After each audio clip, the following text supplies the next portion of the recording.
The lights in Ambassador Elizabeth Morgan's office dimmed automatically as the large view screen flickered to life.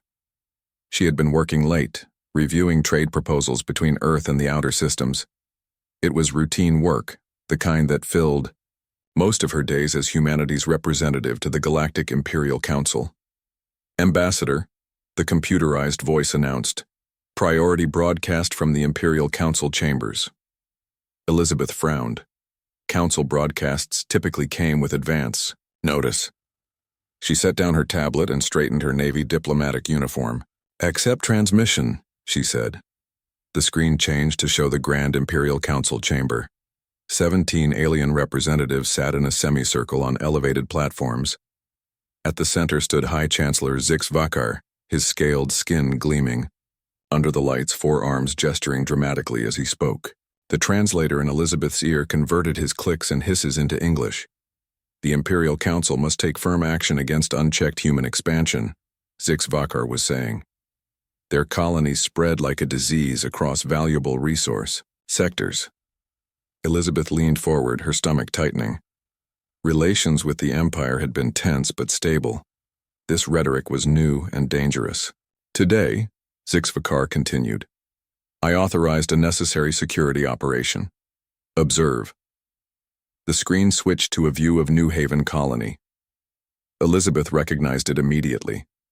Founded 8 years ago, New Haven was home to nearly 50,000 humans, scientists, miners, farmers, and their families, and the camera angle showed the colony from orbit, its dome structures gleaming against the rusty landscape of the planet.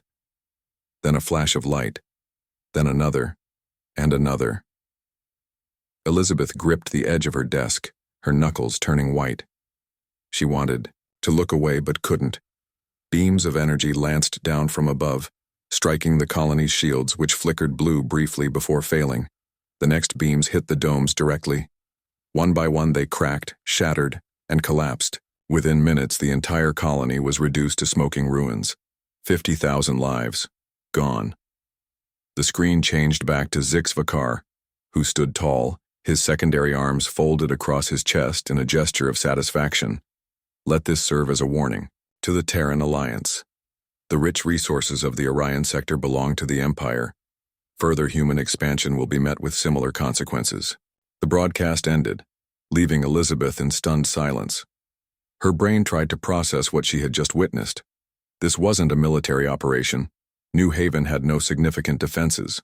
This was a massacre, broadcast to the galaxy as propaganda. Thur. Door to her office slid open.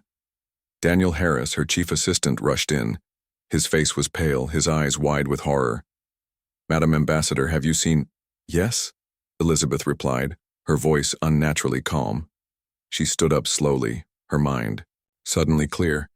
20 years of diplomatic training hadn't prepared her for this moment, but she knew exactly what needed to be done. Daniel, I need 3 things immediately. First, get me a secure line to Earth Command. Second, find me everything we have on Zix Vakar's private business interest in the Orion sector. And third, prepare my official shuttle for departure to the Council capital. Daniel nodded but hesitated. The Imperial Guards outside, they're saying you're confined to the embassy compound until further notice. For your safety, they claim. Elizabeth's blue eyes hardened. I expected as much. They want to keep Earth's response uncoordinated. She walked to a painting on her office wall, a landscape of the Rocky Mountains, and slid it aside to reveal a hidden safe. From it, she removed a small black device. Quantum transmitter, she explained, seeing Daniel's questioning look. Works outside normal communication channels. The Empire doesn't know we have this technology yet. She activated the device, which projected a holographic keyboard. Her fingers flew across it, typing a series of codes. To whom are you sending a message? Daniel asked quietly. Everyone, Elizabeth replied. Fleet Admiral Washington, Earth President Campbell, our undercover operatives throughout Imperial space, and most importantly, the families of New Haven. She finished typing and pressed her palm against the device to authorize the transmission. What does the message say? Daniel asked. 4 words. Safeguard protocol now active. Daniel's eyes widened. But safeguard is just a theory, a worst-case scenario plan. It's not actually. It's very real, Daniel. Elizabeth interrupted. For 20 years, humanity has presented itself to the galaxy as primarily explorers and traders. But we never forgot the lessons of our own history. Peace requires strength. Deterrence requires capability. She walked to the window overlooking the imperial capital city, its alien towers gleaming in the light of two setting suns. The Empire just killed 50,000 innocent humans because they think we're weak. They're about to learn how wrong they are. Daniel swallowed hard. What can I do to help? Elizabeth turned to face him, her expression resolute. First, help me gather evidence. This wasn't a random act of imperial aggression. There's something specific about New Haven that Zix wanted to eliminate. Find out what it is. She moved back to her desk and pulled up maps of the embassy compound on her screen, studying the guard positions. In 2 days, I'll address the full Imperial Council, but I need proof of Zix personal involvement before then. You'll be walking into the heart of enemy territory, Daniel said. Elizabeth nodded. I'm counting on it. While they're focused on me, our real response will be taking position. She pulled up an image of New Haven from her personal files. A family photo day at the colony's Central Park. Children playing, parents laughing.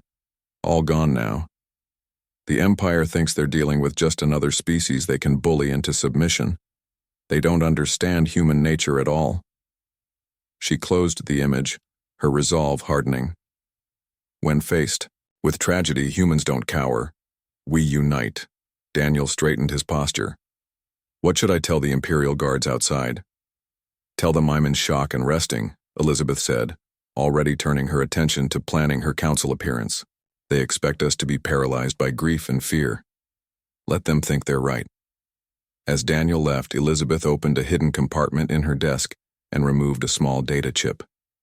It contained everything about Safeguard, the locations of Earth's hidden fleet, the identities of operatives embedded throughout Imperial space, and the full military capabilities humanity had kept secret since first contact.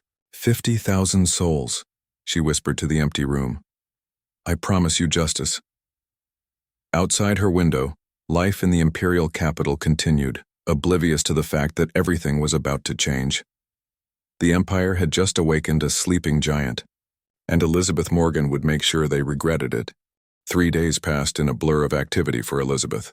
The Imperial Guard still watched her embassy, but they did not know about the secret room 20 feet below ground level.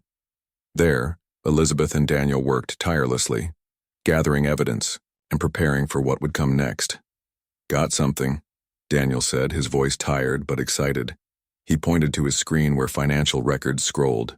6 months ago, Zix family mining company, Vakar Industries, filed claims for mineral rights in the Orion sector. Elizabeth leaned closer. And New Haven Colony was in the way? Exactly. Daniel pulled up a map. The colony was built on top of the richest deposit of quantum crystals in the sector.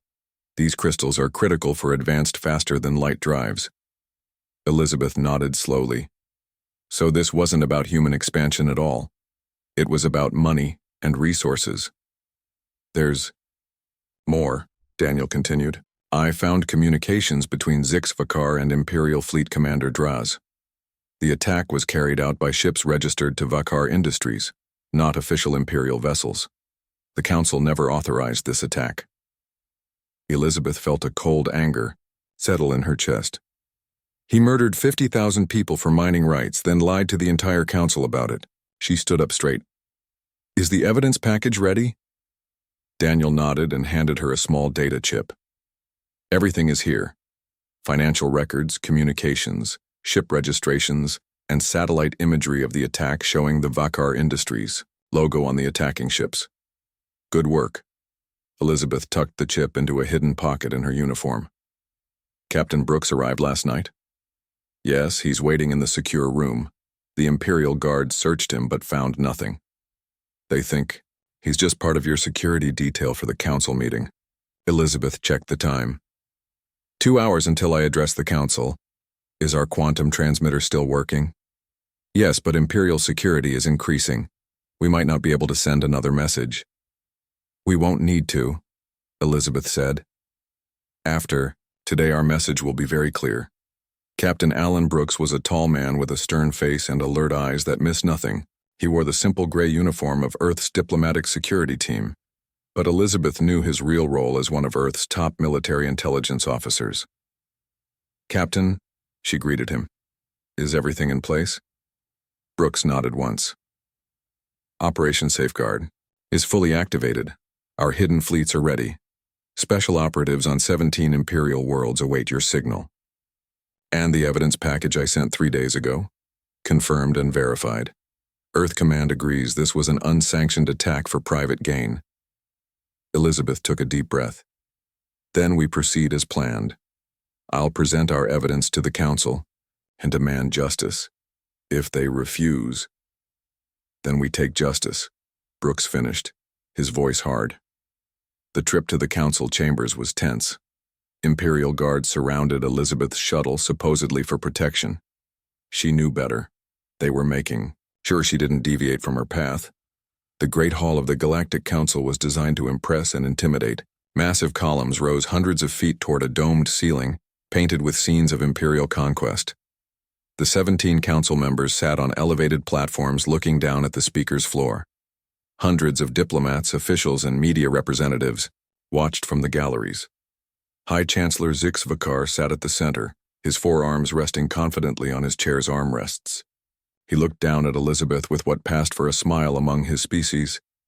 Ambassador Morgan, he announced, his voice echoing through the chamber.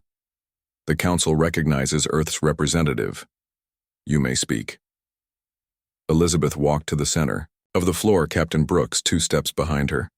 She could feel thousands of eyes watching her, the sole human in a sea of alien faces. 3 days ago, she began, her voice clear and strong. The galaxy witnessed the destruction of New Haven colony and the murder of 50,000 human civilians. Murmurs rippled through the crowd, but Elizabeth continued. High Chancellor Zixvikar claimed this was a necessary security operation authorized by the Imperial Council to stop human expansion. She paused, looking directly at Zixvikar. That was a lie. The chamber erupted in shocked whispers. Zixvikar's scales darkened with anger. The attack on New Haven was not carried out by Imperial military forces. It was conducted by ships belonging to Vakar Industries, a private corporation owned by the High Chancellor's family. Elizabeth nodded to Brooks, who activated a holographic display. Images appeared in the air above them, financial records, communications, and most damning of all, clear footage of the attacking ships bearing the Vakar Industries logo.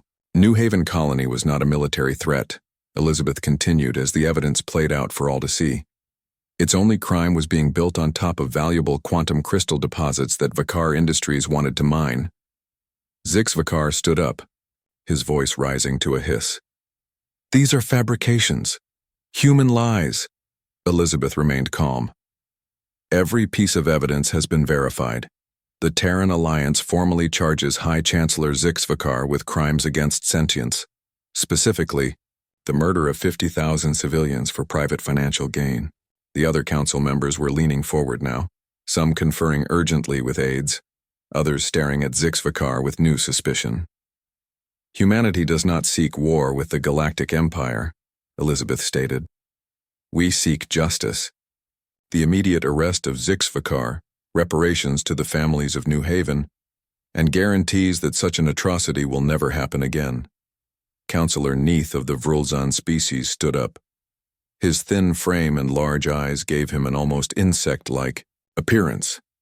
You dare make demands of this council, he asked, voice dripping with disdain. Even if these allegations were true, what could your species do? You have no significant military presence. Your ships are primitive. Your colonies few and poorly defended. A cold smile touched Elizabeth's lips. That is where you are wrong, Counselor. She pressed a small device in her hand. Across the chamber, the massive screens that normally showed council proceedings suddenly changed. They now displayed real-time footage from 17 locations across Imperial space. Hidden human warships, sleek, black, and deadly, appearing as if from nowhere in key systems. Earth's secret fleet, built over 20 years while presenting a peaceful face to the galaxy. Humanity has always prepared for the worst while hoping for the best, Elizabeth explained as the council watched in stunned silence. We have hidden our strength because we genuinely desire peace. But make no mistake, we will defend ourselves. She pointed directly at HFY, whose scales had paled to a sickly gray. The choice is yours, Council. Justice through law, or justice through force. Either way, the 50,000 souls of New Haven will be answered for. The chamber was completely silent now. Even the air seemed to hold its breath, waiting for what would come next. Chaos erupted in the council chamber.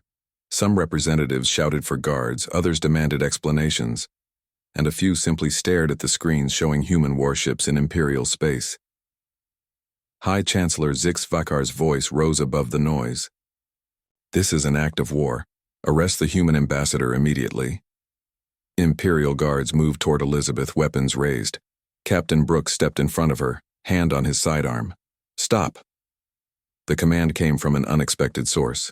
Councillor Tellis, one of the oldest members of the council, stood from his seat. His species, the Morvan, were known for their wisdom and long lives. Before we take any hasty actions, Tellis said, his voice calm but firm, let us examine the evidence Ambassador Morgan has presented. The guards hesitated, looking to HFY for instructions. The evidence is false, HFY hissed, his forearms gesturing wildly. Tellis turned to him. Then you will have no objection to an independent examination of the records. If the human is lying, she will face justice. Councillor Neth, who had dismissed humanity moments ago, now stared at the screens showing Earth's hidden fleet. How did your ships evade our detection systems? This should not be possible, Elizabeth maintained. Her composure. Quantum displacement technology. Your sensors see what we want them to see. Those ships have been in position for days, waiting for my signal. A new silence fell over the chamber as the implications sank in. Tellis spoke again. I propose a recess of 1 hour while the committee reviews the evidence. High Chancellor HFY will remain in the chamber under observation. Ambassador Morgan will also stay, with guarantees of her safety. The motion passed quickly. Most council members were eager for time to contact their governments and military leaders. Guards remained but lowered their weapons. As the chambers cleared of spectators, Elizabeth activated her secure communicator. Admiral Washington, status report? The voice that replied was calm and professional. All targets secured, Ambassador. Imperial communication hubs and defense networks are under our control. No casualties on either side. Excellent. Maintain positions, but take no further action unless I give the command. Understood. Washington out. Elizabeth noticed Councillor Tellis approaching her. The elderly Morvan moved slowly, leaning on a carved staff. Impressive display, Ambassador, Tellis said quietly. But dangerous. If the Council does not agree to your terms, what happens next? War? Elizabeth shook her head. War benefits no one. We seek only justice for New Haven. And if justice is denied, then we will take HFY ourselves and leave Imperial space. The choice is yours. Tellis studied her face. I have lived 300 of your years, human. I have seen many species rise and fall. Your kind is unusual. So fragile physically, yet so dangerous when threatened. We value peace, Elizabeth replied, but we value justice more. The old alien nodded slowly. I believe you, and I believe your evidence. HFY has grown corrupt in his power. He moved away as the committee members returned to the chamber, faces grim. Meanwhile on Earth, Fleet Admiral Peter Washington stood in the underground command center beneath the Pacific Ocean. Massive screens showed the positions of human ships throughout Imperial space. Impressive operation, Admiral, said President Laura Campbell, who had just arrived from the emergency bunker in the Rocky Mountains. How are our forces performing? Flawlessly, Madam President, Washington replied. 20 years of preparation are paying off. The Empire never suspected we had this capability. Chief Engineer Susan Reynolds approached with a tablet. The quantum displacement drives are stable. We can maintain our positions indefinitely. The President nodded. And our ground teams? In position on 17 key worlds, confirmed Vice Admiral John Martinez. Ready to move against strategic targets if necessary. President Campbell studied the largest screen which showed a live feed from the council chambers. Let's hope it doesn't come to that. Ambassador Morgan is doing her job. We need to be ready to do ours if diplomacy fails. Back in the council chamber, the committee chairman, a reptilian alien named Drex, took the central position. We have examined the evidence presented by Ambassador Morgan, he announced. The data appears authentic.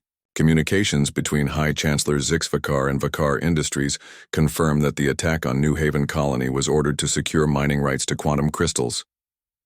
Zixvikar leapt to his feet. This is a conspiracy. The humans have fabricated this evidence. The verification codes cannot be falsified, Drex continued, ignoring the outburst. Furthermore, we have confirmed that the Council never authorized military action against New Haven or any human colony. The chamber fell silent as the implications became clear. Councillor Tellis spoke up. I move that High Chancellor Zixvikar be removed from his position and held for trial on charges of mass murder and abuse of power. Votes were cast quickly. The outcome was clear. 16 in favor, with only Zixvikar's own species representative abstaining. Imperial guards moved toward Zixvikar, who backed away, hissing threats. This is a human plot, you fools. They will take over the Empire while you sleep. As the guards surrounded him, Zixvikar pulled a small device from his robes. If I fall, the humans fall with me. Captain Brooks reacted instantly, drawing his weapon and firing. The stun blast hit Zixvikar's arm, causing him to drop the device, which Brooks quickly kicked away. Detonator, Brooks explained as guards secured the now unconscious Zixvikar. Likely linked to explosives in this chamber. Elizabeth stepped forward. The Terran Alliance appreciates the Council's decision to pursue justice through legal means. As a show of good faith, I am ordering our fleet to stand down from combat positions, though they will remain in Imperial space until Zixvikar's trial is complete. She activated her communicator. Admiral Washington, stand down to condition. Yellow. Maintain vigilance but reduce alert status. Acknowledged, Ambassador. Condition yellow. Councillor Tellis, now acting as temporary head of the Council, addressed Elizabeth. Ambassador Morgan, the Council extends its formal apology for the tragedy at New Haven. Reparations will be arranged for the families of the victims. Elizabeth nodded. Thank you, Councillor. But I must ask, what happens next? Zixvikar is one corrupt official, but the system that allowed him to order the deaths of 50,000 people without oversight remains in place. Tellis looked thoughtful. A fair question. Perhaps it is time for reforms within the Empire. And perhaps... He paused, looking at the screen still showing Earth's fleet. Perhaps it is time to reassess humanity's place in galactic affairs. What do you mean? Elizabeth asked. For decades, we have treated humans as junior partners barely worthy of notice, Tellis admitted. Today you have shown us our error. The question now is what role humanity will play in shaping the future of this galaxy. Elizabeth's expression remained serious. That depends on whether the Empire is willing to build a relationship based on mutual respect, rather than fear and dominance. As she spoke, screens around the chamber showed human ships powering down weapon systems but maintaining their positions. A clear message that peace was preferred, but humanity remained ready. The future of human-imperial relations hung in the balance, and Elizabeth knew that what happened next would shape the destiny of both civilizations for centuries to come. The next 3 days were filled with intense negotiations. Elizabeth barely slept as she moved between meetings with various council members and secure calls with Earth Command. Captain Brooks remained constantly at her side, alert for any potential threats from Zixvikar's supporters. On the evening of the third day, Elizabeth returned to her temporary quarters in the council building. She sank into a chair, exhaustion evident on her face. "You need rest, Ambassador," Brooks said, setting down a cup of coffee beside her. "Soon," she replied, taking the cup gratefully. "First, update me on our fleet status." Brooks pulled up a holographic display. "Fleet remains at condition yellow. No aggressive moves from Imperial forces, though they are watching us closely. Our quantum displacement drives are still giving us an edge. They can see us now that we've revealed ourselves, but they still can't track our movements accurately." Elizabeth nodded. "And Zix-Vakar?" "Secure in council custody. His trial is scheduled to begin in 2 weeks. The evidence against him is overwhelming." A soft chime indicated an incoming call. Elizabeth straightened her uniform and activated the screen. President Campbell appeared, looking tired but determined. "Madam President," Elizabeth greeted her. "Ambassador Morgan, excellent work these past few days. The council seems to be taking our demands seriously." "Yes, but we're entering a delicate phase. The initial shock of our fleet reveal is wearing off. Some council members are beginning to worry about what our new position means for the balance of power." The president nodded. "Which is why we need to be very clear about our intentions. I've reviewed your proposal for a reformed relationship with the Empire. It's ambitious, but necessary," Elizabeth added. "Simply punishing Zix-Vakar isn't enough. The system that allowed him to order the destruction of New Haven must change." "I agree. The Joint Chiefs have approved your security requests. Admiral, Washington will provide whatever support you need for tomorrow's presentation." After the call ended, Elizabeth turned to Brooks. "Get some rest, Captain. Tomorrow will be challenging." "What about you, ma'am?" Elizabeth smiled tiredly. "I have one more call to make. To New Haven." When Brooks left, Elizabeth connected to a secure channel. The face that appeared was that of a middle-aged man with grief etched into his features. Governor Richard Wilson, one of the few officials from New Haven who had been off-planet during the attack. "Ambassador Morgan," he said, his voice rough with emotion. "I've heard rumors. Is it true? Has the council agreed to justice for our people?" "Zix-Vakar will stand trial," Elizabeth confirmed, "but I need your help for what comes next. Tomorrow I present our terms for a new relationship with the Empire. I'd like you to join me virtually to represent the victims of New Haven." Wilson nodded slowly. "I'll be there. For all of them." The next morning, the council chamber was packed, again. News of human military capabilities had spread throughout the Empire, creating a mix of fear, respect, and concern. Elizabeth stood at the center of the chamber, Captain Brooks at her side as always. On a large screen beside her appeared Governor Wilson, his face solemn but composed.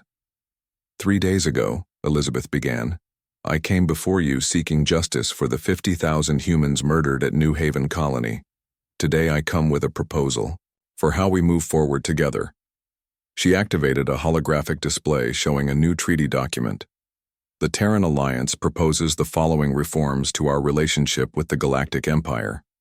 First, human representation on the Council will be increased to reflect our true technological and military capabilities. We are not a minor species to be patronized, but equals to be respected. Second, all species within the Empire will have the right to independent security forces for self-defense. The monopoly on military power that allowed Zix-Vakar to act without oversight must end. Third, a new galactic judiciary will be established independent of the Council, with representatives from all species. No single individual, no matter how powerful, should be able to order the destruction of a colony without legal consequences. Fourth, the resources of the Orion sector, including those beneath New Haven, will be placed under joint management. The profits will be used first to compensate the families of those who died, then shared fairly among all species with legitimate claims." Elizabeth paused, letting her words sink in. Some council members looked uncomfortable, others thoughtful. "These terms are not negotiable," she continued. They represent the minimum changes needed to ensure nothing like the New Haven massacre happens again. On the screen, Governor Wilson spoke up, his voice steady despite his obvious emotion. I speak for those who can no longer speak for themselves. The dead of New Haven don't want revenge. They want a galaxy where their children can live without fear. These reforms would honor their memory. Counselor Tellis was the first to respond. These are significant changes to the structure of the Empire, Ambassador Morgan. Some will resist. I understand, Elizabeth replied. Change is never easy, but the alternative is a return to the status quo, a system where 50,000 lives can be erased for corporate profit. Is that the empire you wish to lead, Counselor? Murmurs spread through the chamber. On Earth, in the Underwater Command Center, Admiral Washington watched the proceedings with President Campbell. She's pushing them hard, the Admiral observed. The President nodded. They need to be pushed. For too long, humanity has allowed itself to be underestimated. That ends today. In orbit around key Imperial worlds, human ships maintained their vigilant watch. On the bridge of the flagship Retribution, Commander Olivia Bennett received updates from the council meeting. Status report, she ordered her crew. All systems nominal, Commander, replied her second-in-command. Imperial fleet movements suggest they're maintaining distance but readying for potential conflict. Bennett studied the tactical display. They're afraid but also calculating. Keep our weapons powered down but defense systems at maximum. We're here to ensure peace, not start a war. Back in the council chamber, debate had broken out among the representatives. Some argued for accepting the human terms, others for resistance. Counselor Neth, who had previously dismissed humanity, now seemed the most concerned. If we accept these terms, it fundamentally changes the power structure of the Empire. Humans would gain significant influence. Is that your real concern, Counselor? Elizabeth asked. That other species might have a voice equal to yours? Before Neth could respond, alarms sounded throughout the chamber. A security officer rushed in, speaking urgently to Tellis. The old counselor's face grew grave. Ambassador Morgan, he announced, we have a situation. Forces loyal to Zixvakar have seized control of the detention facility. The High Chancellor has escaped. Elizabeth and Brooks exchanged glances.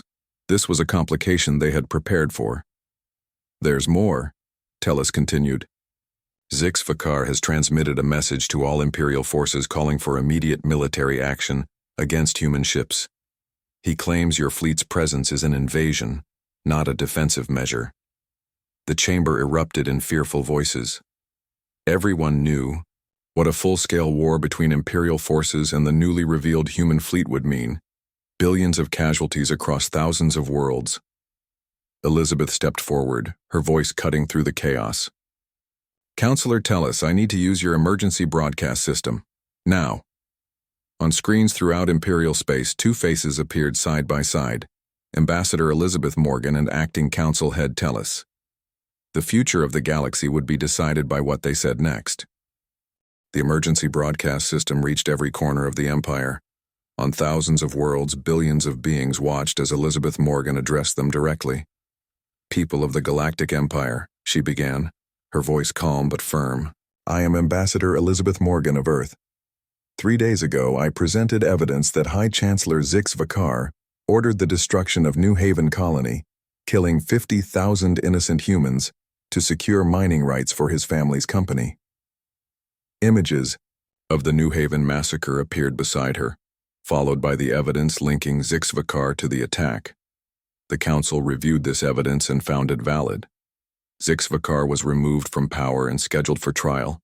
Now he has escaped and is calling for war against humanity. Elizabeth's expression hardened. Let me be clear. Humanity does not want war. Our fleet is in Imperial space to ensure justice for New Haven, not to start a conflict that would cost billions of lives. Counselor Tellis spoke next. As acting head of the council, I confirm Ambassador Morgan's statements. The evidence against Zixvakar is irrefutable. His call for military action is not authorized by the council and should be ignored by all Imperial forces. In the detention facility across the city, Zixvakar watched the broadcast with growing rage. He was surrounded by a small group of loyal guards and military officers who had helped him escape. "They're turning the Empire against me," he hissed. "Prepare my shuttle. We need to reach the military command center." One of his officers hesitated. "High Chancellor, most of the fleet is standing down after the Council's order. We may not have enough forces to—" "I still have loyal commanders," Zixvaker interrupted, "and I have one final option." He held up a small data device. "Insurance." Meanwhile, on the flagship Retribution, Commander Bennett received an urgent transmission from Earth Command. "Priority alert," Admiral Washington's voice came through. "Our intelligence suggests Zixvaker is heading for the Imperial Military Command Center. He may have access to override codes for automated defense systems." Bennett straightened in her chair. "Understood, Admiral. Moving to intercept." The Retribution and 3 other human ships broke formation, their engines flaring as they accelerated toward the Imperial capital. In the Council chamber, Elizabeth received the same information through her secure communicator. She turned to Brooks. "Zixvaker is making his move. He's heading for the military command center." Brooks checked his weapon. "If he gains control of the automated defense grid, he could target human ships before we can react." Elizabeth faced Counselor Tellis. "We need to stop Zixvaker before he reaches the command center. Do I have your authorization to deploy human forces on the capital?" Tellis hesitated only briefly before nodding. "Granted. But minimal force, Ambassador. The people must see this as justice, not revenge." "Captain Brooks," Elizabeth ordered, "activate our ground teams." Brooks spoke into his communicator. "All units, Operation Justice is go. Primary target is Zixvaker. Non-lethal tactics only. We need him alive." Across the Imperial capital, humans who had been posing as tourists, merchants, and diplomatic staff suddenly moved with new purpose. They were Special Forces operatives, placed years ago as part of the Safeguard Protocol. Zixvaker's shuttle lifted off from the detention facility, heading for the massive tower that housed the Imperial Military Command Center. He did not notice the 4 small craft that detached from nearby buildings to follow him. 5 minutes to destination, his pilot announced. Zixvaker clutched the data device. "Once we reach the command center, I'll activate the automated defense grid. Let's see how the humans like being on the receiving end of a bombardment." Suddenly, his shuttle rocked violently. Warning lights flashed across the control panel. "Engine failure," the pilot shouted. "We're losing altitude." Outside, 4 human operatives in stealth suits had attached magnetic disruptors to the shuttle's engines. The craft began a controlled but rapid descent toward a large open plaza. The pilot managed to crash land without casualties. As smoke filled the cabin, Zixvaker hissed in frustration. "We continue on foot. The command center is just 2 blocks away." He and his guards emerged from the shuttle, weapons drawn. The plaza seemed empty, but as they moved forward, figures appeared from behind pillars and fountains, human operatives in light combat gear, weapons aimed but not firing. "High Chancellor Zixvaker," a female voice called out. Commander Olivia Bennett stepped forward, her uniform identifying her as a high-ranking human officer. "By authority of the Galactic Council and Earth Command, you are under arrest for mass murder and inciting war." Zixvaker laughed, a harsh sound. "You think I came unprepared, human?" He held up the data device. "This contains a dead man's switch. If my heart stops, or if I don't enter a code every 30 minutes, it sends a signal that will launch automated attacks on human colonies." Throughout the sector, Bennett's expression remained neutral. "You're bluffing." "Am I?" Zixvaker's scales rippled with confidence. "Are you willing to risk more human lives to find out?" Before Bennett could respond, a new voice joined the standoff. "I am." "Elizabeth." Morgan walked into the plaza unarmed, with Captain Brooks and Counselor Tellis beside her. "Ambassador," Bennett said with alarm. "He's dangerous." Elizabeth ignored her, addressing Zixvaker directly. "Your automated defense systems were the first things we disabled when our fleet revealed itself. Your dead man's switch is connected to nothing." For the first time, uncertainty flickered across Zixvaker's features. "Furthermore," Elizabeth continued, "we've been broadcasting this entire confrontation to the Empire. She gestured to small camera drones hovering nearby. Everyone has heard your confession and your attempt to cause more civilian casualties. Zixvakar looked around wildly, seeing he was completely surrounded by human operatives. His guards, recognizing the hopelessness of their situation, began lowering their weapons. "It's over, Zixvakar," Elizabeth said. "Face justice with whatever dignity you have left." With a roar of rage, Zixvakar raised his weapon toward Elizabeth. Brooks moved instantly, stepping in front of her, but before anyone could fire, a stun blast from behind hit Zixvakar, dropping him unconscious to the ground. Everyone turned to see Governor Wilson holding a stun weapon, his face grim but composed. "For New Haven," he said quietly. 1 week later, Elizabeth stood before the council again. The chamber was different now. The raised platforms had been lowered, creating a more equal arrangement. Representatives from all species sat at the same level, including 3 additional human delegates. "The reforms have been approved by all council members," Tellus announced. "The Galactic Empire enters a new era today, one of greater equality and shared responsibility among all species." Elizabeth nodded, satisfaction evident in her tired eyes. "And Zixvakar's trial?" "Proceeding as scheduled. The evidence is clear. Justice will be served." After the session ended, Elizabeth walked with Brooks toward their shuttle. "Mission accomplished, Ambassador," Brooks said. 50,000 souls avenged." Elizabeth shook her head slightly. "Not avenged, Captain. Honored. There's a difference. Revenge would have been easy, destroying Zixvakar and anyone who supported him. Justice was harder, changing the system that allowed it to happen in the first place." She looked out at the Imperial capital, now bustling with activity as usual, but with human ships visible in the sky above, no longer hidden, no longer pretending to be less than they were. "What's next?" Brooks asked.